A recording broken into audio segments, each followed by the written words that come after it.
Guys, katong mga na di ay giunsa na ko pagbalik ang akong profile Facebook sa normal. Sa mga nakuha na di ay kailangan na ako tumagon ha, tumagon. Follow lang mo kung unsa ni akong profile Facebook. So makita na to diri katong time nga na restrict ko. Sige na po kog upload ato. Sige upload mga reels, mga type, mga picture upload. Kasi siya income kay tungod na restrict ko like this Muna ilanan ka na minus meaning na restrict ka na. Then, ang okay na ka, I check ang imong profile. So, sa mga nangutan na kung saan, ingani check. Ato na ka sa imong profile.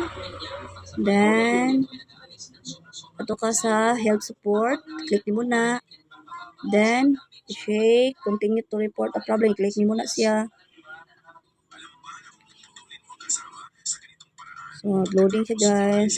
Then, include. I-click gihapon mo na. Then, kung unsa man to issue nimo, pangitaon nimo to kay ang issue man natong gisgutan karon bahin man sa profile. So, kung pangitaon ng profile, i-click nimo ang profile. Then, mag-message ka nga diyan sa imong i-message kung sa issue. So, example lang ni guys kaning ako like this. Nag-message ko sa Facebook, anak ko sa Facebook. Yun ko siya. Can I review sorry ni Facebook nga di na kamo against sa ilang katakaran ba. I have issue about my profile. I'm sorry for being not aware of my action. Then I promise next time I will not do it again. I will follow the community standards carefully. Please review my account again. Thank you so much for your response. Sincerely, Janice Orantia. So, mo na ibutang.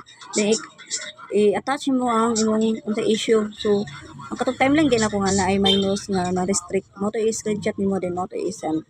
Then, nga na nakadali. Then, hulatan na lang dayon after ikaw depende kung sa ibalik ni Facebook i-review lang ko check lang kanunay moto nga lang guys dili man gud pwede nga wala kay buhaton kang sige lang kagulat kayo sa ibalik ni Facebook.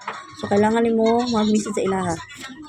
So guys after sa mo pag-message sa Facebook ni imo ang buhaton pagkaugma i-check nimo kung basi na-review na ni Facebook ibalik man ni pasiluon na kanya char. Ni guys ato ka sa imong timeline. Then i-click nimo ni professional dashboard. Ni ang yang mugawas guys.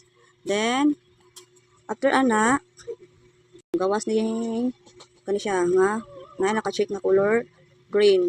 Then pangitaon nimo monetization mo po ni ang i-click nimo ana gawas ni siya. Your profile is earning money. Good job. Your profile's content is earning you money.